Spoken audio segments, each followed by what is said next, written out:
Welcome to Goldfish on Games, where I hope you have your helmet on and your sword at hand, as it seems Loki is scheming again from the shadows, as things are not all right in the various realms, and there are only two people that can stop them: Heimdall and Usril, as we look at today's game, Heimdall 2 Hall of Worlds, which was developed by the 8th Day, with Core Design publishing it in 1994. It was released for the various Amigas as well as DOS, with CD-ROM editions coming out a little later. Inside my original Amiga box, I got the game on 4 discs, with it being 2 on PC and 7 on the A1200. We have a manual that starts off with all things a foreword by a writer from the One for Amiga magazine. This leads on to quite a few pages explaining the story. I think they put more time into explaining that than some parts of the game itself, as it's a little light on a few important details. And there's also the Grimoire Rune Lore book. That is mostly pages that have empty boxes that you will fill in as you play. Now, unlike previous 8th Day games, this doesn't start with a big animated intro. Even on the CD-ROM editions, it just drops you right into the Hall of Worlds, a meeting place where you can use the various portals to visit many places. But to open up the skeleton doors, you will need talismans. And we start off with just one. The game is an isometric action-adventure hybrid, in keeping with the original title, where we play as both Heimdall, the guard of the Rainbow Road, and Usril, a Valkyrie that's decided to come along and help. Now, in this first few areas, they are designed to be a bit of a tutorial, letting you learn how to move our heroes around, as well as how to attack, as you'll need to shoot some arrows at these stones, one of which will spawn a hack rat that you'll want to dispatch quite quickly. Now, combat isn't the best part of this game. You can fire arrows if they're far away enough, or you use your sword if you're up close. There's also a shield, but it is a little awkward to bring up. So you could be quite tactical if you wanted to, but at least when I play the game, it ends up being a bit of a slugging match. On the Amiga, all of this is on a single fire button, and that's both your long and short range attacks. It will just pick which it thinks is best at the time. On PC, there's separate keys for both long, short, as well as defense, which does make things a little bit easier. But they then paired it with one of the most weirdest movement systems I've ever used. Tap a direction you're facing in, and you will start to move. And you'll keep moving until you hit something or tap the button again. Now, that does make moving through this cave so much trickier than it really needs to be. Now, I don't know if they were trying to work around the issue of having too many keys pressed at once, or if they just thought this was a better system, but I really hated it. And the alternative of using a mouse wasn't much better. For the bulk of this video, I'll be jumping between the original Amiga release and the PC version to give you an idea of how they differ. And if you're wondering why I started with Heimdall 2 rather than 1, well, I know this game better, as it was the first in the series that I actually played back in the day. And thankfully, you don't really need to know too much of the original story from the first, as in which Heimdall built up a team of warriors and then took on and defeated Loki. But it seems that, well, they're on the move again, but this time it's from the shadows, as giants and hack rats have started to attack in greater and greater numbers, and towns have completely vanished. So enter our heroes, who have been shown the Hall of Worlds, to try and track them down. But this will require solving many quests, the first of which is what we've been working on so far, which is to reunite two warring villages, both of which thinks that the other has formed an alliance with the hack rats, but really they've all been tricked.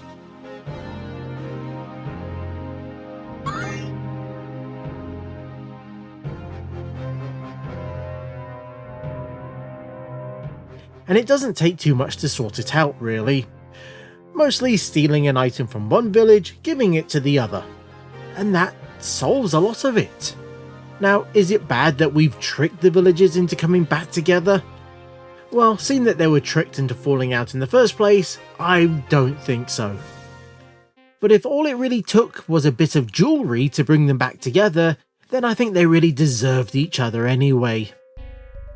Now, this is pretty much the standard depth of the puzzling in this game. It's more about finding the bits to complete a quest than the actual quest itself.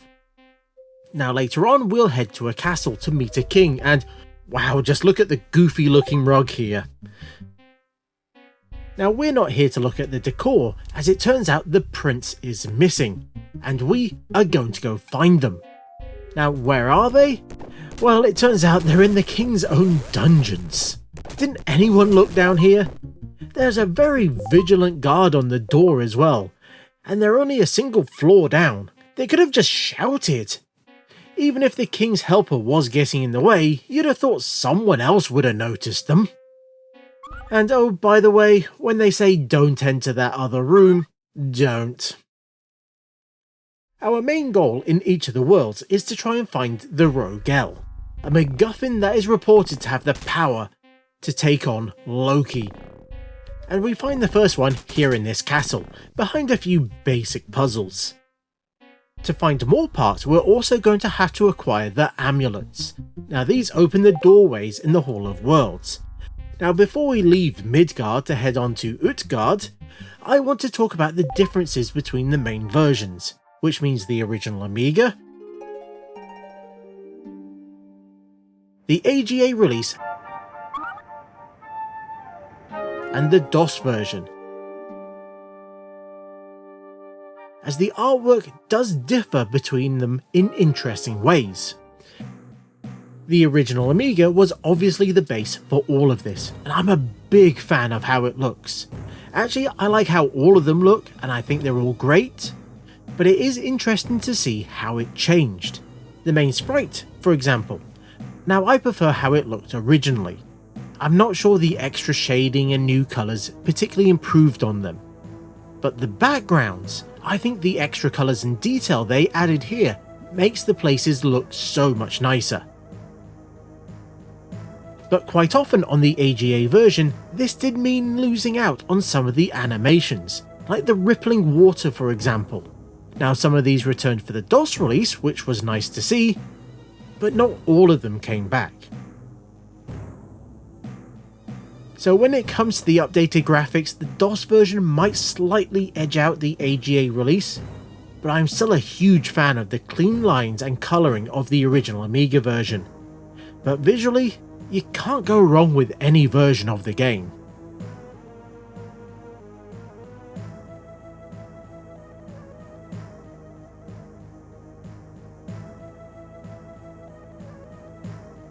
As we enter the next world, we find a battlefield with just one dwarf left alive and okay, it seems he's not anymore.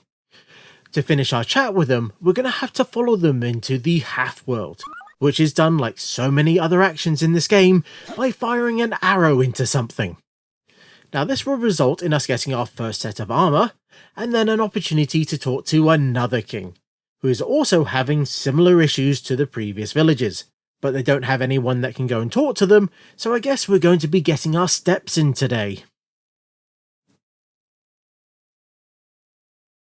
And while we visit the Giant's Island, I think it's a good time to talk about the levelling system in the game, as it is slightly different between the Amiga and PC releases. Now you can check on your current stats in the inventory menu. And between the two versions, we can see the number of skills were massively simplified in the PC release, which is most likely for the better, as it does feel like those numbers were a little pointless at times. On the Amiga, each of those values can be improved individually by doing related actions. Swinging your sword increases your strength, so you could make your character a complete beefcake who can barely use a bow. Where on PC, it's more the standard levelling system where everything increases at the same time. Now combat seems to be the main trigger for going up the levels, but how and when is left very opaque to the gamer. as it's not mentioned in the manual at all. Just every so often you'll notice your health and mana refill on their own, and that's the main indication that you've improved. Now I mention this as on this island there is a very simple puzzle, and then a room with constantly respawning giants, which makes for a nice area to grind up your stats. This will make the rest of the game so much easier, as combat can be a real pain in this game. And after a few timed hallways and setting fire to someone's stuff using their own candle, we will realise that we'll have to come to this world via another door, as there isn't a direct path for us to visit the final island. Now how they expect to join up in this fight, I have no idea, but they don't give us a particularly friendly welcome when we turn up. I'm not going to be giving this place particularly high marks on TripAdvisor. I was knocked out and thrown in a cell, but at least they let me keep my weapons, and that mouse, well, they were very friendly. 2 stars.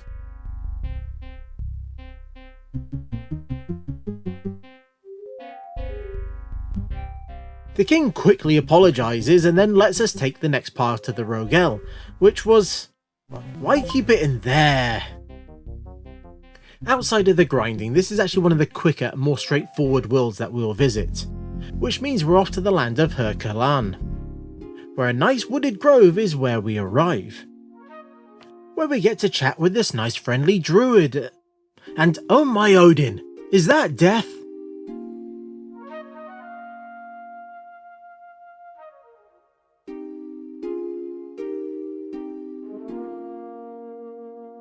It's a hooded robe and it speaks in caps, it must be death. Or not, it seems. It's just one of the good gods. And this is where some of the more important lore is dumped on us, as it seems a single bad god killed most of the good ones in this realm, and is now building an army of brutal fighters, all while being helped out by someone from the shadows. Sounds like anyone we know? Now as you can imagine, magic is an important system in this game. And as you travel around you'll find 2 main things, runes and rune scrolls. Each scroll contains a magic spell, and that is made up of a number of runes. These are what you'll write down in your rune lore book, and slowly over time you're going to fill it up with all the various spells. There are even some shields, boosts, and you can make some random objects. And you can have 4 of these defined at once in the rune menu, with one of them selected so you can use it outside of it. Now this can be done either by clicking on it, or by having it set as a combat spell, and a ranged attack. It's actually quite a cool system, and sometimes you'll find spells long before you get the runes to use it, so you better make sure you write them all down. This is important not just for keeping you alive, and giving you another weapon in your fight, but also there's a puzzle. A nasty one that requires you understanding these runes, as this scroll will give you some very cryptic hints on what squares you need to stand on, so learning those spells and trying to write them down is quite important.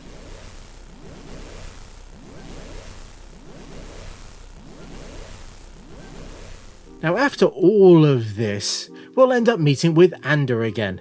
That was the god that was pretending to be death. And it turns out, well, they're still not ready to hand over their version of the Rogel, as things can never be that simple, as all the old gods want to challenge you first.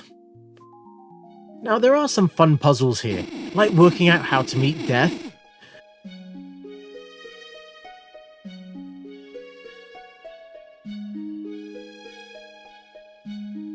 fighting a few gods with our weapon stats all reversed, or even working our way through a cloud maze.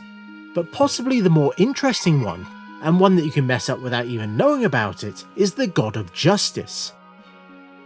As they were watching you and your actions as you were moving around the world, in particular this island that I've not shown you yet, but you would have visited it before you got here, as there were 3 times when you could have dealt with or not a Dacta, these claw monsters from this realm.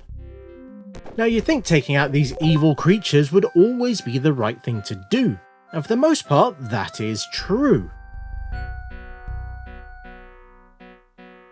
But there's one that if you do get into a fight with them, a human will jump off this pier to try and get away from you.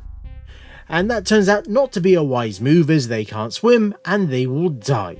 So the right thing here was to just walk on by. We also get a logic puzzle to end them all, as there's these number of plants in this room. Each have 3 attributes that can either be positive or negative.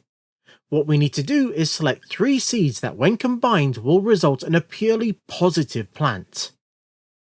Now this is some Professor Layton level puzzling. That should do it. Every puzzle has an answer. With the completed Rogel in our hands, it's time to try and face Loki. But as things are obviously never that simple, we have to deal with the worst arrow firing puzzle in the game. Now there's these 3 heads that will randomly open their mouths, and guess where the arrows need to go? It doesn't help that lining up the shots with the PC's weird controls is particularly difficult.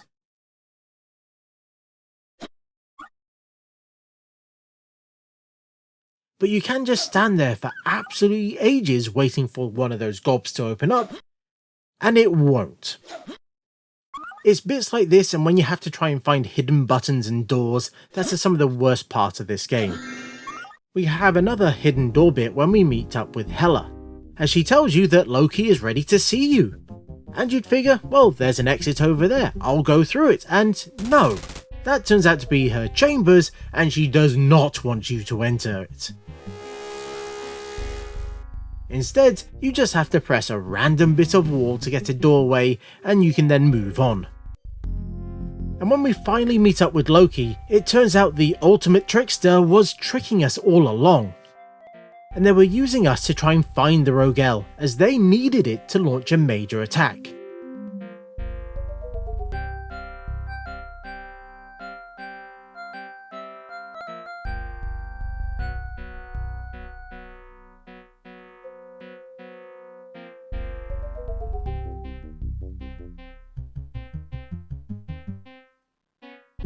And off we go into the game over jail.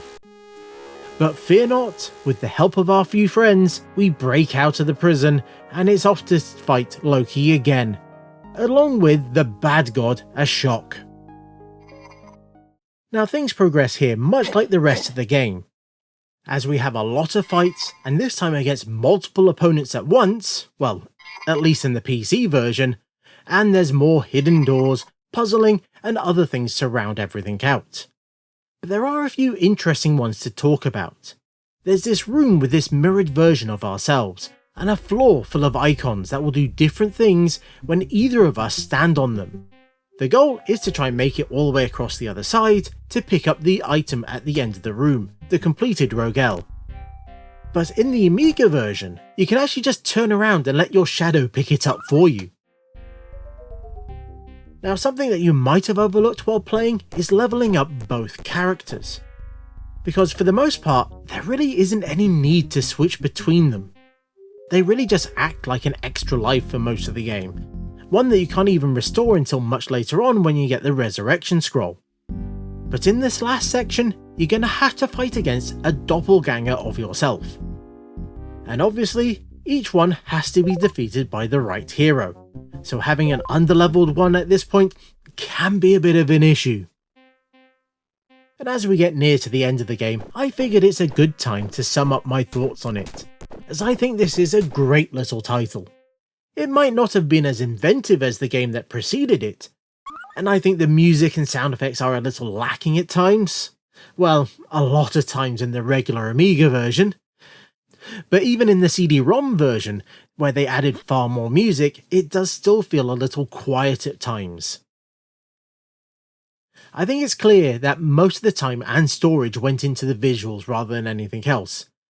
And I do think it looks absolutely lovely. It has that 8th day charm and style to it that I really like.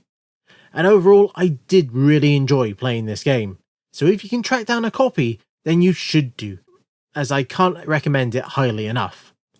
And before I finish, well, I'd like to thank my extremely generous Patreons, who will all be getting into Valhalla, as they are helping get videos like this made. and if you'd like to join them in getting ad-free versions a week early, then you can join up for free. There will be a link in the description. And as we imprison Ashok and then go on to take on Loki, I've been the Goldfish. That was a Valkyrie that can take me to Valhalla anytime she wants, and this was Goldfish on Games.